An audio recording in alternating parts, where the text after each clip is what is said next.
we have been covering in the last week or two, and we missed a lot in the last 2 weeks.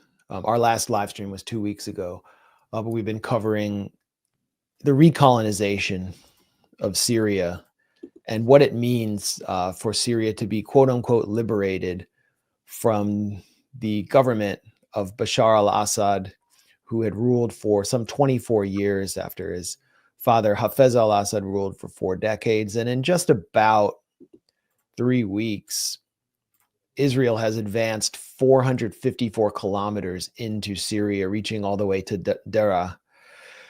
This is actually from, I think, a Turkish publication called Clash Report. So shout out to all the quote unquote pro-Palestine influencers who celebrated this development. And Syria is just well on its way to being balkanized. This is from Bloomberg. You can see the country is just rapidly being divided up. It's hard to keep track of here. And Bloomberg kind of papers over the reality of the U.S. occupation. If you look at the hinterlands in pink, east of the Euphrates, you'll see that it says that it's controlled by the Syrian Democratic Forces, which was a brand given to Kurdish militias by a U.S. general to cover up their connection with the banned PKK. That's U.S. territory. U.S. troops are there, and we also learned after Trump said that the U.S. has no business there, the Pentagon decided to release data showing that there are 2,000 troops there, not just 900, as they said. So the U.S. is occupying that whole pink area. Then Israel is occupying the. Well, I love it. They say, wait, Israel Defense Forces are just in red here. That's not true. They've got this whole area all the way throughout the Golan Heights, and they're closing in on Damascus. And then this purple area, which represents sort of the ancient oasis cities of Hama, Homs, Aleppo, and Damascus. That's technically controlled by Hayat Tahrir al-Sham, Jolani's forces, who's, you know, he dropped his alias, his nom de plume, his nom de ISIS, and now he's Ahmed al-Shara in his real name, and he's a politician. And they control just that purple area, which has been defanged. Israel has bombed all the heavy weapons out of existence of the Syrian military. And everything else is up for grabs. Turkish-backed SNA, the Syrian National Army, is basically the refuse of the militias that fought the dirty war against the Syrian government from 2012 on, that have been regurgitated back onto Syrian territory as Turkish mercenaries, and they're in the green. And they're there to ethnically cleanse as many Kurds as they can in this green area to the right, to capture territory for the AKP government of Turkey. And they're basically taking over Aleppo along with HTS. So, I mean, this is the plan that's always been on the table, presented by the neocons in Washington. Look at the clean break document presented for Netanyahu by Richard Pearl and Doug Feith and Merav Wormser, Israeli operatives and neocons in Washington. It calls specifically for balkanizing Syria. It's very clear why they want to do this. And Israel is recolonizing Syria, as we'll cover. So this is what liberation has meant. It's a pretty depressing scenario, and it also means that the resistance axis has lost at least one member, with no supply lines from Iran to Lebanon to provide weapons and supplies to Hezbollah. And yeah. Well, I wanted to play that disclosure from the Pentagon that they actually have more than double the amount of troops than they previously claimed. I mean, it's just unbelievable that all of a sudden they happen to magically discover this. I want to bring up one item. As you know, we have been briefing you regularly that there are approximately 900 U.S. troops deployed to Syria. In light of the situation in Syria and the significant interest, we recently learned that those numbers were higher. And so asked to look into it. I learned today that, in fact, there are approximately 2,000 U.S. troops in Syria. As I understand it, as it was explained to me, these additional forces are considered temporary rotational forces that deploy to meet shifting mission requirements. Okay, so yeah, our bad. The number of troops we sent there is actually double than what we previously claimed. And this has been going on ever since Trump ordered the withdrawal of those troops. That's when U.S. officials started, first of all, disobeying his order and then lying about how many troops were there. So now that, the main goal of keeping U.S. troops there, which is regime change, because by stealing Syria's oil and wheat, you further impoverish the country and put more pressure on the government. Now that that's been achieved, now they can finally admit, oh yeah, actually our bad. We actually have more than double the number of troops than we previously said.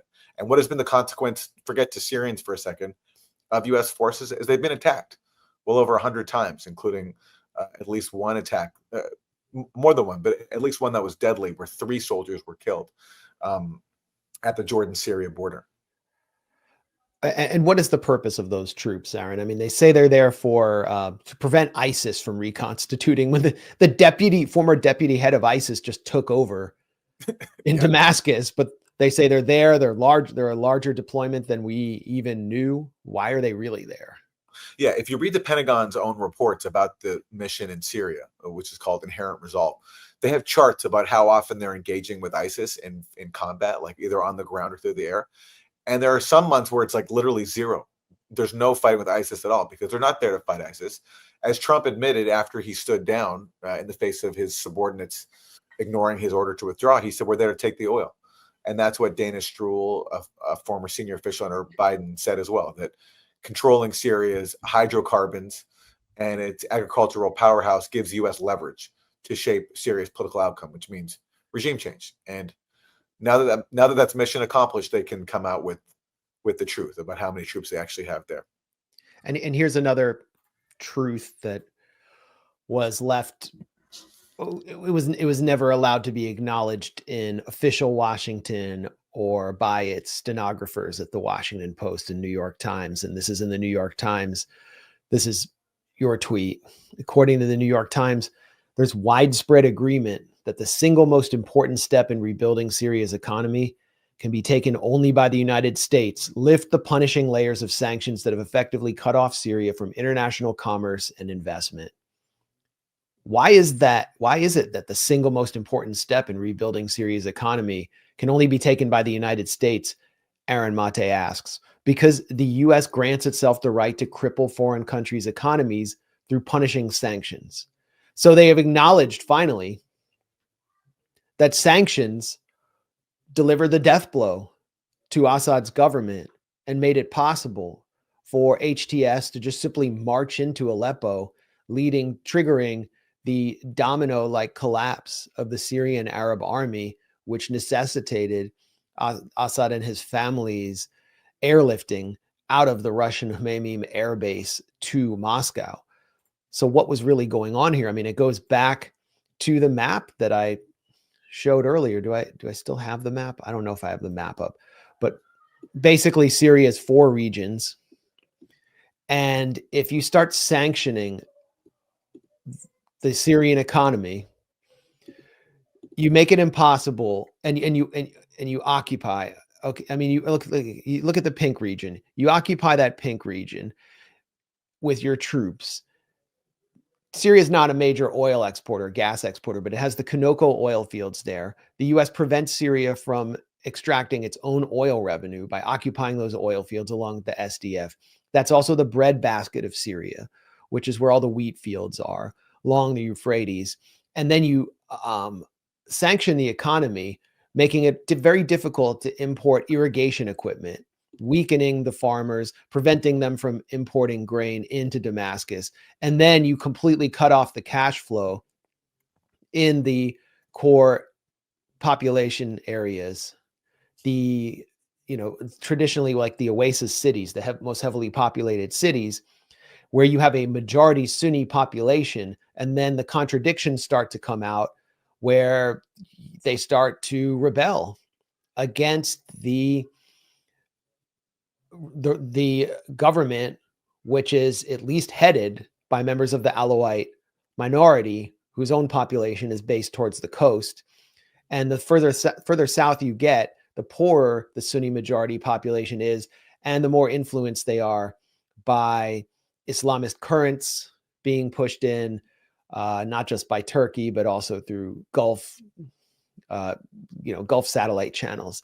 And like when I would, go to a refugee camp in Jordan, that's the population I would meet. The sanctions have been really punishing them since 2006, since the Congress passed the Syria Accountability Act, which began severing Syria from the global economy, which is, of course, based around the dollar.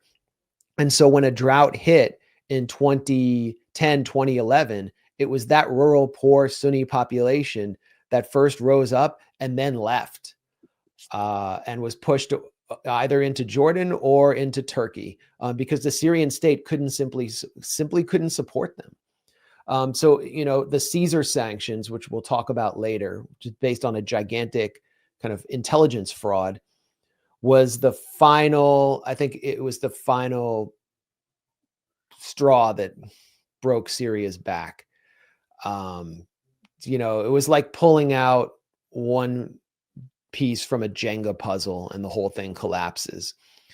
So everyone has their explanation about Iran or Russia betraying Syria, and there are all these theories going around, but it's basic math, and it all comes down to US sanctions. The Syrian state had become unsustainable. It was always very difficult to sustain because it was so divided. And so now it's being feasted upon by Israel, Turkey. It will soon be feasted upon by corporate vultures as the new junta, completely unelected, took power by force, of Mohammed al-Jolani, is promising to open up Syria to the free market. I don't know if there's anything to add there, but that's my explanation for the downfall. Yeah. I just one point about the sanctions. There's an additional follow-up question to my initial question, is like, why is it that it's the US that is the single biggest factor repairing Syria's economy? It's, why is this fact only being, so prominently discussed now? How come, while the US was crushing Syria's economy before Assad was overthrown with these sanctions, why this was not getting front page attention? It's because the US media was on board with the goal of hurting ordinary Syrians to destroy their country and force out Assad.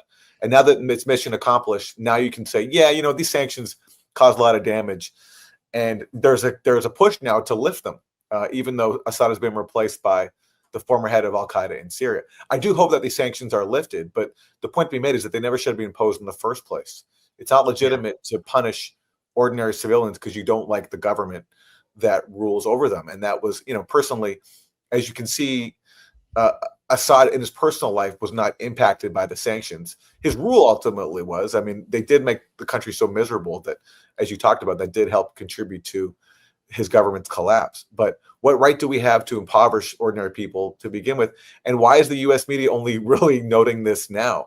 If you read, just take one example. So that line you quoted was from the New York Times last week. This is like an illustrative example from 2021, how that when they would talk about Syria's woes, the sanctions, if they got mentioned, would come in passing. So this is from Ben Hubbard, New York Times correspondent for the Middle East. He's talking about the causes of Syria's troubles in 2021. He says the causes are multiple and overlapping, widespread damage and displacement from the war, sweeping Western sanctions on Assad's government, a banking collapse in Lebanon, and lockdowns to combat the coronavirus. So it's like the sanctions get a passing mention just once, and compare that to now, when the New York Times could admit, actually, the main hindrance to Syria's recovery and economic well-being is U.S. sanctions. Which damage has been done. Which prevented earthquake aid. That's right. Yeah. I mean, Biden had to issue a temporary waiver on the sanctions to allow some Ukraine aid to come in, some earthquake aid to come in. And the fact that he had to waive some of his sanctions showed that his sanctions were preventing aid before that and hurting ordinary people. Yeah. And I mean, the earthquake caused massive damage and casualties inside Syria. the earthquake aid was insufficient. The loophole that was placed on the Caesar sanctions was completely insufficient to let aid in.